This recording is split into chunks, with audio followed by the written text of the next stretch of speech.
Gabi, my queen. Yeah, with you. How are you? I'm fabulous. Well, I'm so glad that we get to talk today because you've been dealing with my skin for a long time. You are the what do I call you? The queen of my pores. I'll take it. That's good. That's a good one. Good. I think I have known you since about 2019 when you gave me some facial thing, and then it was an immediate beautiful friendship, and it's gone to this very day. Up until a couple of weeks ago, you gave me a cool peel, which I very much enjoyed, and I can't wait to talk about that. Yeah. Let me first just introduce you, and then we'll get to the gritty and the fun things. Here we go. Okay. Today, I'm talking with Gabriella Gerbi. She is a nurse practitioner specializing in cosmetic dermatology. She has worked in general surgery, reconstructive surgery, and gynecologic surgery, got her master's from NYU, and then worked for a cosmetic surgeon in Manhattan. And it was there that she learned cosmetics and injectables, and she was hooked. Gabriella works at Facile in LA, a dermatology boutique where you can get peels and facials and laser and all the good stuff. So, did I do a good job? Does that represent you well, what I said? I mean, geez, it sounds great. I can't believe I did all of that. Yeah. I know, you're pretty damn impressive. So what have you got on your skin right now, if you don't mind me asking? Oh, no, I don't. I've got some tinted SPF, a little bit of blush, and some facile gloss. Okay, excellent. Now, what the SPF is what? What are you talking, 50? Oh, I don't know. No, I think it's like a 45. Okay, 45. Yeah, that seems fair enough. You know, when I was growing up, it was always 15 or 30. It was never more than that. Oh, well. And what do you think about 15? We have 15 and 30 today. What do you think about that? If you are living in Australia or Southern California, it is like not okay. Got it. So we're just not good enough. No. No. Okay, we need to be 50. Your SPF's not good enough. Got it. You're right. Yeah, there is a difference there. So we should be using 50 and above? You should be using at least a 40. I think that's fair. Damn, the judgment in your voice when you just said that too, like the judgment. It hurt. Shoot, I got to work on that. I'm sorry. No judgment. Yeah. No, you're sassy. It's good. Okay, so I really want to talk to you about how to age more gracefully, or not age more gracefully, just to age gracefully. What are some ways we can make our skin sexy as we get older? Okay, number one, like non-negotiable, it's that sunscreen. So that's got to be a daily thing. And I think it really starts at home. So SPF, using good skincare products. So that comes down to retinols as well. Evening use of retinols. Antioxidants takes it up another kick. So that's like your vitamin C's. And then seeing your, dermatologist or whoever your skincare provider is, so that you can get those at least annual resurfacing treatments. So that's really what's going to do it. And so resurfacing treatments, meaning like peels and laser things like that? Yeah, anything that's going to really stimulate collagen production and speed up your cellular turnover. So yeah, it'd be peels, lasers, microneedling. That's pretty much it. You got the peels. Got it. I love how quickly you've just said all that. I feel like we don't need to talk anymore. It's been really great talking. Thanks so much. Peace. Wait, don't go. I want to ask about that because you just said collagen and making sure collagen kind of like what is it? What does the peel do? What does microneedling do that it makes collagen work again? Is that right? So it's not that it's really making it work again, but as we're aging, we're losing collagen. So there's only so much we can do with our intake and how well we take care of our bodies. Then we also want to be stimulating as much collagen as we can on that surface level on our skin. So anything that's going to get cellular turnover going can increase your collagen induction. So that's where those things come into play. Yeah. Got it. And so like a way of stimulating collagen would be to kind of damage, I guess, the skin in a weird way, like to needle it, laser it, whatever. And the collagen is then stimulated. Is that right? Right. you're creating an injury. It's a controlled injury, but it's still an injury. And that's really the only way that we can increase the most collagen induction, is by creating that injury. So there's only so much you can do at home to get some, but the real stuff comes in the office when you've got downtime. Yeah, got it. So let's talk a little bit about that collagen. Do you think that eating collagen is good? Can it help our skin as we age? I mean, I personally, I don't think it can hurt, but no, I am not a believer in eating collagen. Sorry. Right. Well, at least for the skin, or are you a fan of it in general for the gut and things like that?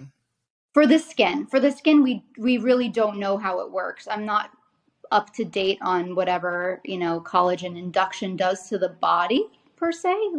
I'm sure you do, but I don't. Yeah, I mean, I think collagen does a whole bunch of things, including contains all these great amino acids and glycines and things like that. But I don't think that it's. But I was interested in that. I was interested in how it affects the skin, because we always talk about, like you mentioned, stimulation of collagen. Is there a way that we can intake it so that collagen works better? But you're telling me no. I hope it can. I think maybe in another few years we'll have some more data, but as of right now, it's saying no. That doesn't mean I don't believe in it. What they're saying is no. I hope that they'll put enough money into it, and maybe they can invent some sort of way we can ingest it and really reverse damage and get collagen production. That would be great. But maybe we've got it. What about using it on the skin? I mean, I know that skin companies now, your moisturizer will have collagen in it. Does that do anything?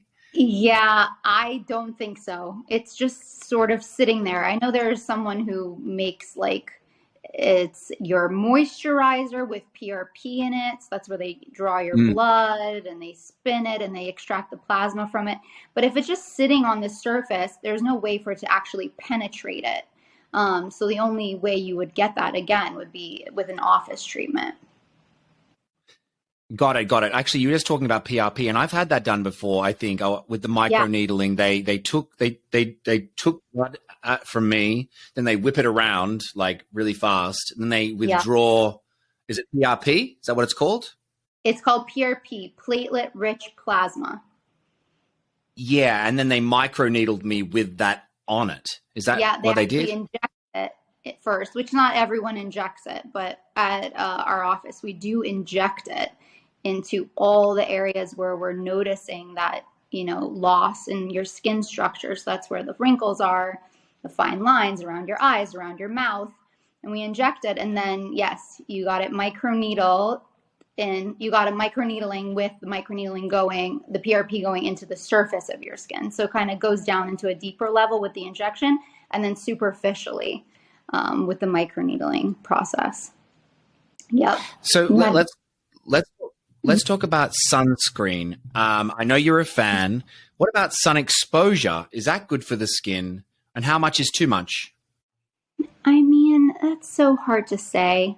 Everybody needs to get out in the sun. I think it's only healthy for more than just your skin, your mind, right? But you also need vitamin D. I mean, there's supplementation with vitamin D as well. It's hard to say. I mean, as long as you're being smart about being out there and you're not getting heat stroke and you're covered, and how much is too much? I don't know. Common sense. Got it. Yeah, that may be the wrong question for you. How about this? How about people who have sun damage? It's already there. How can you repair that? Who have leather skin? If you have sun damage. Yeah, totally. How do we repair it? You should come in, you should have that treated, and then be extra cautious when you are outdoors. So if you have a lot of sun damage, you're probably someone who didn't wear sunscreen in your younger days or currently, and likely not using the right type of products. So I see this a lot actually, and it's really about getting that person to understand the harm that they're doing to their skin. And so if they're in my seat, they obviously care about that more than just that it could increase their chances for skin cancer, something really dangerous, right? So it's all about really just leading them into being like, here you are, you're spending this money on your skin. Now let's get you on a good regimen and learn how to take care of it when you are outside. Got it. So what are the things that you will, you have somebody come and sit in your chair and say, I've got sun damage here and here. And you like, yeah, you have sun damage. What would be the first thing you'd go to, or what are your options? So number one is reversing it with laser treatments, usually is the way we go. And then really teaching how to use sunscreen, and you must put on in the morning. Even if you're not going outside, just use it. We're getting so much exposure in our cars, in our homes, when we really don't realize it. And then let's make a plan for once we finish this laser, session of ours, whether we see each other 4 times for this session or 5 times. And now you're going home and you're using good medical grade products to really maintain the work we've done, and continue obviously using SPF. How many times have I said SPF? So medical grade products would be like, yeah. You love SPF. We know we're really getting. Going to get like a tattoo, SPF. So products, it's really not about how much you're using. It's about what you're using, right? So I try to make it as simple as possible. Sunscreen, SPF in the morning, vitamin C. It's one of the best antioxidants out there. It's a must for aging skin and anyone in general, but aging skin, preventing sun damage, and evening time retinol use. So minimum. Evening time retinol use. That's got it. That makes a lot of sense. And that's kind of what you're talking about when you say, when you come and sit in my chair, you'll get a bit of laser done. Then when you go away and like you're all healed up after the laser, you should start using retinol again. Yes. Once you are healed from your laser treatment, which usually takes about a week, you can start using retinol again, using it only in the evening times, and just being consistent. Consistency is really the key. Let's talk about tretinoin, because I don't know why, but it's been popping up in my TikTok suggestions lately. And I'm like, do I need tretinoin? Why does it keep yelling at me about tretinoin? What is tretinoin? So tretinoin is a type of retinoid. It's a generic for retinoid. It's something that's a prescription, meaning that it can be strong depending on what its strength is. It's great. It's a fantastic retinoid. It's one of the best, most, prescribed. It's also not too expensive. But what more can I say about retinoid? There's like the difference now. Everyone's talking about what are the differences between tretinoin and retinols with an OL. And that's that the retinols are the ones that are over the counter, the ones that you can go and purchase at Sephora. And tretinoin is your retinoid. It's something that you would need to be prescribed by a provider, meaning that it's a bit stronger. So that's really the difference there. Got it. Any other great things that are in the same ilk as a retinol? You gave me something when I left last time after my cool peel, my laser peel thing. You said after a week, we were all healed up. You gave me this thing. It had all this stuff in it, hydroquinone and all, what was in that? Yeah, that's the magic cream. So that's a compounded cream. It's got a few things in it. One of them is tretinoin. It's the lowest dose of it, but it also has hydroquinone in it. Hydroquinone is a brightening agent, so it's a prescription. It's something that you can add to anything when it's compounded, any kind of cream, and it's really going to help accelerate the brightening of sun damage, of sunspots. So it's something that works incredibly well, but you can only use it for a short period of time before giving it, needing to give it a break, because it can apparently, there's very little, but there is some research that can actually do the opposite and cause darkening of the skin. So we're just overly cautious and do put people on that cream. It's very good, but it's only good for a short period of time. Meaning only a short period is in a couple of months? Couple of months, yeah. Okay, got it. Well, you've given it to me, so I need to be aware of these things. Thanks for letting me know. You're welcome. I'm glad we're doing this podcast now. I'm finding out about what you gave me. Let me talk about, I know that technology for aging skin in 10 years, are we going to be blown away? You know, I think so. And I hope in a really amazing way. Yeah, I think so. I think we're going to be able to do a lot of great things in shorter periods of time with possibly less downtime. Yeah, got it. Meaning laser that is stronger, but you get to like you look okay. You don't look like you've been hit by a bus straight up. Maybe you have like a day or something, and you're getting so much out of it, but you put on this special mask after, and you're like, I don't know, Angelina Jolie. Is that a good example? I don't know. Well, I remember hearing that Elle Macpherson. She was talking about how she wished that it was more talked about how important sunscreen was when she was, in the middle, in a heyday, all those years ago. And you think, well, what do we not know now that we're doing wrong, and what are we going to find out? Do you have any guesses about what that might be? I mean, I think we're doing the right thing by our skin by wearing SPF now. It seems to be right at the forefront. Do you think there's just new products coming or just new technologies? I would think absolutely both. I think that there's so much money right now in skincare. And though the market is a bit oversaturated on products, I can only think that there's plenty of room for more great products. And as technology evolves, I know we'll be seeing that.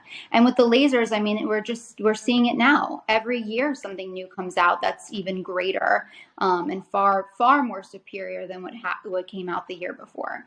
Yeah, got it. Let's talk about Botox because let's talk a bit about Botox because I got so many questions about Botox. Is it beneficial and is it safe? Yes and yes. Botox still carries such a taboo, and I cannot believe it. It's one of those things that I still hear every single day. Make sure my husband won't be able to tell, or I still need to be able to move. And to me, and the way I tell my patients, Botox is absolutely a skin treatment. So just like all these things are treating your skin, so is that. It's protecting your skin. It's preventing that muscle constriction to be as tight so that you can protect that skin from wrinkling in those areas. So I think it's a great thing. And depending on how it's used and in the right hands, it's wonderful. Yeah, got it. Well, I got a lot of questions from people saying, should I start early? Should I start in my 20s rather than start in my 30s, if that's a possibility? What do you think about that? It really depends on the individual. If you have a lot of expression and you are starting to see those lines just barely forming, yeah, it might be a good time to start and do what they call preventative Botox. And that's a thing. So maybe you're getting lesser amounts, but you're just protecting that skin. Yeah, got it. I mean, I do hear about that there are certain dangerous parts of the face that you like to give Botox to. You really need to have a pro doing it. Is that correct? I mean, most injectors, I don't think, play with those dangerous areas. So for the most part, no, you just want to be going to the right injector, because in any wrong hands, Botox, not that it can be dangerous, but it can leave you with a result that you did not want. I have to say that I see your before and after pictures, and they're incredibly tasteful. It's never like va-va-voom, this chick now has double D titties. Like, it's like not, and you don't, and by the way, Gabi doesn't do titties. And I shouldn't call them titties, boobs, bosoms, breasts, not titties. No, but I'm talking about the lips, like what you do to people's faces. Very tasteful. Like, it's never like, oh my gosh, this person's now a completely different looking person. It's very slight and subtle. I think it's damn impressive. Thank you. I appreciate that. It's actually very difficult because I feel like social media is demanding an extravagant before and after. And when you are trying to give natural results, you also want to show your work, but sometimes it's something you really can only see in person, because on that screen, it's not, doesn't capture it as well. But thank you. I really appreciate it. Yeah, got it. No, I think that you do nuanced work. I think that's how I'd put it. It's nuanced. It's not like big, huge moments, and I think that's artistic. Thank you. Cool. I'm making you blush. It's fine. Don't worry. It's okay. What's what about new? foods that are great for the skin? I like to compliment you. You're my friend. But what about foods that are great for the skin? What do you like? Are there things that we can eat to make sure that our skin's taken care of from the inside out? Oh gosh. I mean, in general, I guess antioxidants. So getting your berries in, omegas, fish, eggs, all this stuff. What else has omegas? Fish, eggs, right?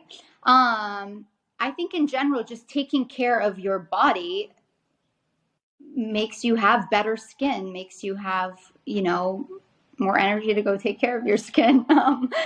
I don't know. But surely, and what about hydration? Very important, incredibly important. Otherwise, you're going to see that pretty quickly if you're dehydrated, which is most of us. As we've learned, we don't nearly take in enough water. So yes, hydration, absolutely. Eating well, taking care of yourself from inside out. I believe that with everything. I don't only do, the injectable stuff. I'm also treating acne and, other dermatological issues. And a lot of those are caused by the foods that we eat. So being good to yourself from inside out, very important. Got it. I love that. I've got a few questions here from my followers. Okay, here we go. What can I do for my acne on my back and my shoulders? Okay, so it can be dependent on a few things. It's either hormonal or it's that you're going to work out and you're wearing, your sweaty workout clothes all day, which, some of us do. One would be seeing a provider and figuring out which one it is. But there's actually some over-the-counters that are great to get that are good for that. And of course, right now I'm completely blanking. Oh, Panoxyl. That's one that I often suggest for people, but that's something that can really help with body acne if it's truly body acne. And what else? Don't stay in your sweaty clothes. So change, do at least some sort of like swap of clothing if you can't take a shower. And that's kind of it. Did you say, what's it called? Panoxyl? Panoxyl. Yes. Panoxyl. Okay, good. I've had problems with that in the past, so that's it's good to know that stuff. Yeah, there's a certain strength that you can find at the pharmacy, and then any prescriber can actually prescribe a stronger amount if needed. But yeah, that's a good place to start. Good to know. Okay, so here's another question from my audience. My neck looks horrifying. What should I do? If horrifying means lots of lines or skin laxity, a good place to start would probably be something that's going to strengthen that skin and really boost collagen like we were talking about. So possibly a laser treatment. You can actually also treat the neck bands with Botox. This is really nice because it relaxes those bands that are constantly tugging down on our neck and also kind of thinning that skin. So when they're relaxed more, we also get a little bit of like a lifting effect. So that's two things. And wear sunscreen on the neck. And wear sunscreen on the neck. I love that. What about icing the face? Is there any... Wait, you just said something good and I talked over you. What was it? Oh, no, I don't think so. I said sunscreen on the neck too, because our necks are exposed. Got it. There's a bit of feedback. You're awesome. Okay, cool. What about icing the face? Is there any benefit? Maybe with puffiness, if you're someone who collects like a lot of fluid around your eyes, which a lot of us do, it's super normal, especially when you're laying on your, face or side all night. I think icing is kind of nice. I don't know whether you're getting anything more than that from it, but maybe a little bit of depuffing. So I like a nice ice roller every now and then. I've been to Face Gym before. I really enjoyed it. What do you think about those electric current things that they pulse through? I've been interested in that. I've never been. Oh, it's great. I mean, but I don't know the science behind it, and I don't know if it's great for your skin. I mean, I feel like it can't hurt it, but they vigorously like rub your face, and then they put these electric, in a good way, it's nice, and then they put these electric this electric thing that goes over and kind of like makes your muscles flex in your face. Yeah. While they've got collagen, like a collagen stuff on there, and you leave and you feel great. You look great. Like a facelift. Yeah, a little bit of, like a facelift. Yeah. So what do you think about that? Like muscles in the face and like, those little electric current things. What do you think about those? I mean, it sounds cool. Maybe if you get results, though, they're like short-term results. I just can't imagine getting anything really long-term from that, but it sounds like a lovely experience. I would do it. There's just that twist of judgment that comes with talking to you, and I absolutely love it. Okay, no, it's good. you. You're sassy. Now, listen, this is a segment that we have at the Zaddy Zone. It's called Daddy Quick, and you've got to say like that, Daddy Quick. And no, it's not called Daddy Quick. It's called Zaddy Quick. Okay, it's called Zaddy Quick, and I'm going to say something. I'm going to say anything, and you are going to give your professional opinion on it as quickly as possible. Are you ready? What do I have to do as quickly as possible? You have to give your professional opinion on whatever I say as quickly as possible. Oh my God, what if it's like a sentence long? That's okay. Yeah, it could be a sentence. It could just be like, you could be like, oh, I hate it, or I love it, or yeah, I don't know about that. Okay. Oh God. Okay. Okay, ready? Coconut oil as moisturizer. No. Nice. SPF 15. 50 or 15? 15. No. Lymphatic drainage. Cool. Cool. Neutrogena face wipes. Not if they're not being followed up with something after. Not alone. Got it. Vegan diets. Like why? For the animals? Okay. Men who get Botox. Cool. The Clarisonic. Meh. Just meh? It depends on how you're using it and how often. If you use it too much, you're causing too much abrasion. So if you're using it, be smart. Got it. Tea tree oil. If it works for you, then cool. Okay. Red light masks. Great. Love them. Wow, that's cool. Facial exercises. Great. Why not? Okay, good. Witch hazel. Again, if it works for you, believe it or not, if something's working for you, then yeah. Semen face masks. If it works for you.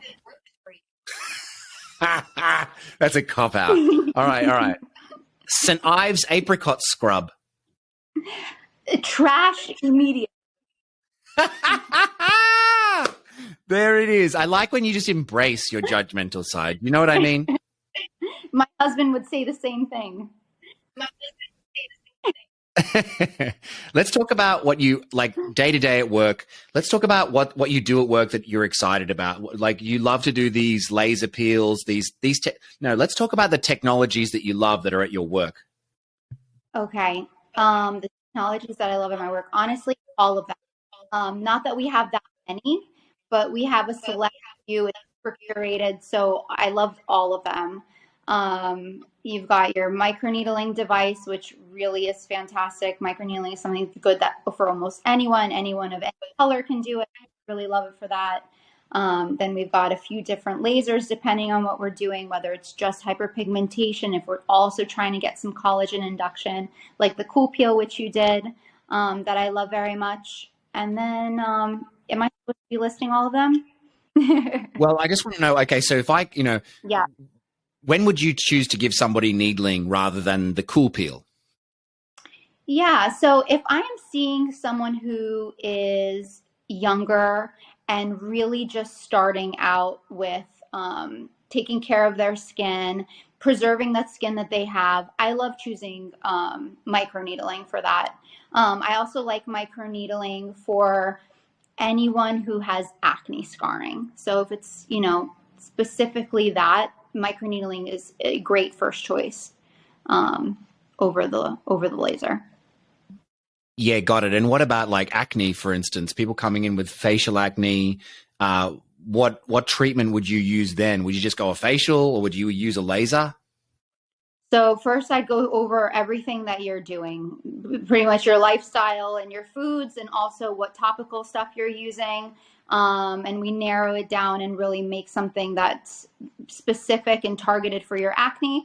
And then we have a laser, they call it the facile laser, but it's really great at just heating up the skin, killing whatever bacteria is under there. It kind of suppresses that pore, prevents it from gathering as much oil, and it can make any acne flare up a lot better. So that's typically how it goes. And then, yeah, facials, absolutely.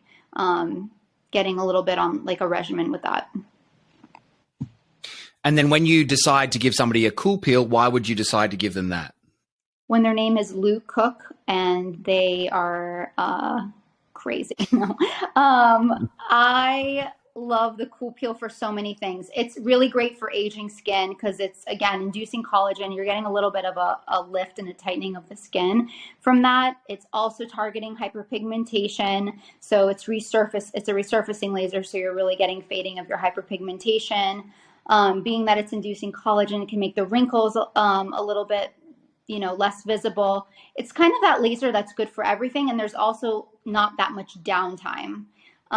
So for that reason, it's also, it's just a great one for overall, if you're looking for everything. That's the go-to. Yeah, got it. And what's the most powerful laser treatment that you've got there at Facile? I mean, I guess it would probably be the Fraxel. Tell me about the Fraxel. That one before.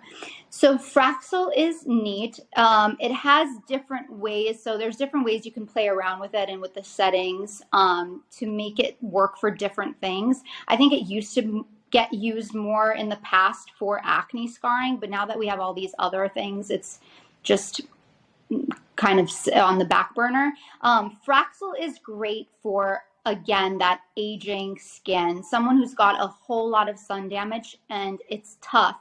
So it's good for areas like the chest, where the skin is a little bit tougher. And it's going to leave the person feeling incredibly hot. So even more than you felt with the cool peel, you've really got that crazy sunburn sensation for probably like a couple of days. And then the downtime is approximately 2 weeks where you are like peeling skin like a snake. So it's going to give you a whole lot of results also in that short period of time, but with a little bit more of a downtime. Yeah, got it. Now, I've come to the Facile, the office, you call the offices? Yeah, the offices. It's beautiful there. It's on Melrose Place, absolutely gorgeous. And down the bottom, you've got all the products and stuff, all these so well lit. I felt very fancy going in there. What's your favorite thing in there? What do you love in there? Oh God, that's a really tough question. We have so many great products. My favorite product downstairs. Okay. It would have to be I'm so sorry, it's not a Facile product. It is by PCA. They are a skincare company. They're very medical, so I really like them a lot. And they have what's called their hyaluronic boosting serum, and I'm in love with it. And that boosts hyaluronic acid in the skin that's already there, or it has hyaluronic acid in it? So it is hyaluronic acid, and most hyaluronic acid serums out there don't actually penetrate your skin because the molecule itself is so large. They just sort of sit on your skin. So when you're buying it at Sephora, love Sephora, but most likely when you're buying one from Sephora, it's not really doing anything at all because it can't penetrate and go into your skin and protect it the way it's supposed to and increase the moisture in your skin. This one actually does. So you really feel a difference with it. And I love this one for dry skin, sensitive skin, rosacea skin types, red skin. It's really a wonderful product. Well, how can people make sure that they're getting good hyaluronic acid? Because it's very popular nowadays to go and get hyaluronic acid. So how can we make sure? You know, unless you're talking to someone who really knows about it, this is the only case where I think that price actually reflects how good a product is. I think that would be part of it. There's some yeah, you're gonna have to spend a maybe bit not more to all get great hyaluronic acid. Right. But yeah, this Right. one's over $100, but it's so good. So the ones that are like $8, $9 from CVS, they're definitely, I can tell you, they're not doing anything. Not so much. Okay. Well, what are your recommendations for vitamin C serums? Vitamin C serums, I really like IS Clinical. I use theirs pretty much every day. It's called Pro Heal. And I like faciles. Faciles make they make a distress. It's called distress serum that has vitamin C in it. Those are probably my two favorite vitamin C serums.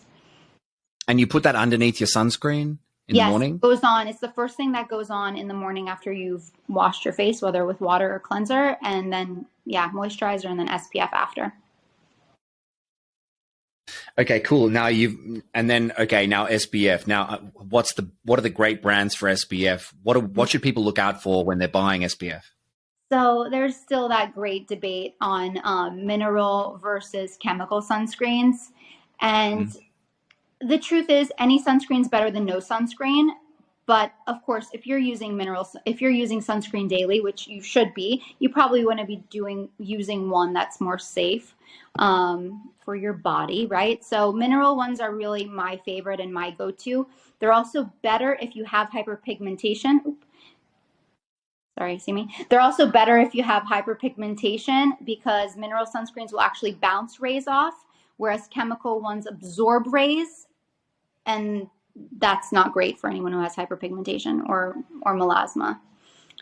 So mineral sunscreens, the answer. I like Elta MD. They're one of my favorites. I also like La Roche-Posay, so that's one that you can find at like Target or CVS. I think they've done a really good job. And you're looking for titanium oxide or zinc oxide. Those are your two ingredients to know that it's mineral. If it's a word you can't pronounce. Got it. I want to talk to you. Oh. Titanium oxide. What was the other one? Zinc oxide and titanium oxide. Got it. Now, I want to talk a bit about that because you just mentioned La Roche, whatever they're called. What are they called? La Roche-Posay, yeah. La Roche-Posay. Shut up. French. What are the great ways that we can get great skincare on a budget? That would be one because it's like at Target, so it can't be. Is it not expensive? That's a really good question. Yeah, so you can absolutely get great skincare at CVS or wherever you go. Products I really like are like CeraVe. CeraVe does a great job, and you can tailor your needs, whether it's acne or just needing a cleanser. They have like ones that are great for either one, foaming cleanser, hydrating cleanser. They're a really great brand. I like La Roche-Posay. They also have a pretty decent line where, again, you can curate and choose what you need based off of your skincare needs. Their SPFs are great. I really like their moisturizers. What's another brand? I figured out who you look like. Oh, really? Who am I? I figured out how you look like Kendall. I think her name's Kendall O'Toole, and she's she's a Peloton instructor. I wouldn't look. know That's her. what I'm going to say. It's good. She's hot. Don't worry about it. It's good. Okay, I'll take it. I'm just letting you know. Now you're going to say some other one, Vichy. I'm Google her now. What's that? Oh, you were saying another brand. Yeah, I think it's Vichy. Are they French or Italian? You can probably do it. Yeah. Vichy. There you go. I like their moisturizers. Okay, good. Now, what about retinols, and how can we make sure that we're getting good retinol? Retinol. I mean, retinol, it's based on the person. If you find one that works for you, that doesn't,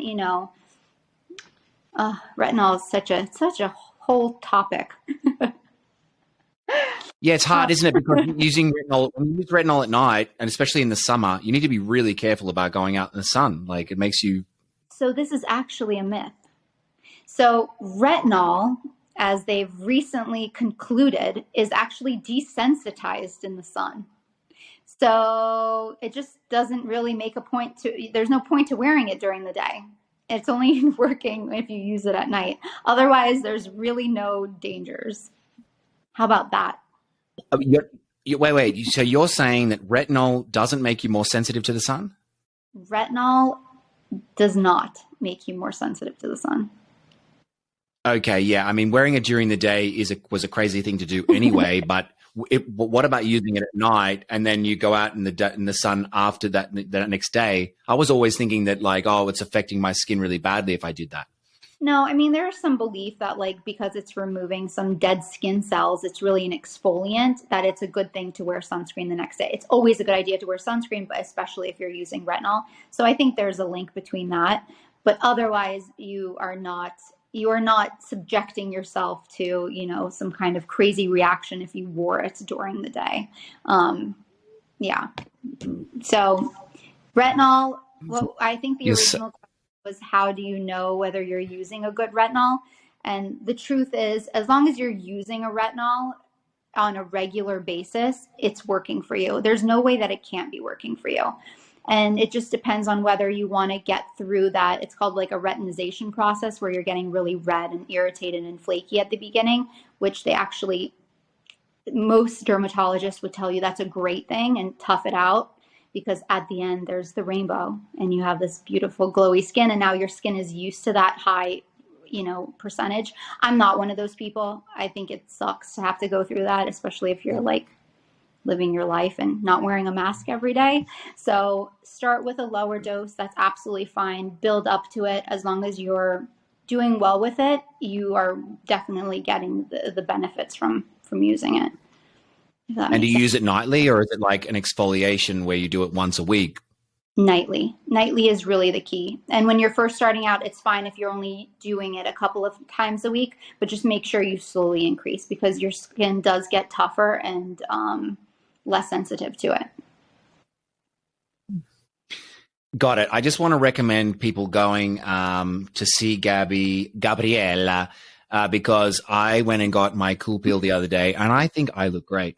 And I actually think I can't help but notice that I've got a little bit of a, like a hue. Hello. Like I feel rosy cheeked for the first time in a long time. I think you look Sorry, great. I'm looking at myself, if you don't mind. You look a little extra great. Thanks, Queen. Well, Gabi, how do we find you, follow you, and support you? You can follow me on Instagram. I'm on there. I'm trying to be better about being, a little bit more present.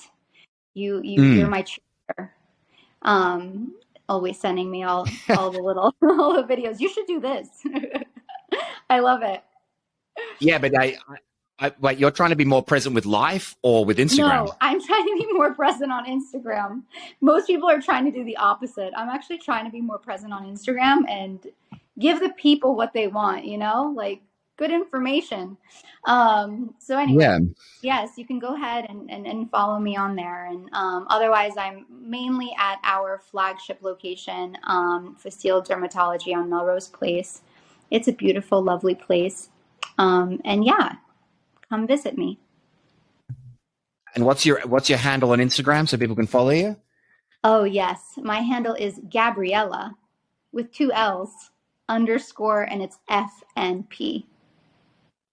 Family Nurse Practitioner. That's me. And what's the website for Facile? facileSkin.com, I think. Oh my gosh, I've only been there for 3.5 years. I should know. Oh wow, you can't get that wrong. I think it is Facile. Facile Skin. I think it's Facile Skin. It is. It's facileskin.com, and it's a great place to go. So if you're ever in LA, or if you live in LA, go check them out. And Gabi it works for them, and she's awesome. Gabi, I love you. You're a true legend of the game. So much. And I'll talk to you soon. Sounds good. Thank you. Mwah. Goodbye. Bye, love.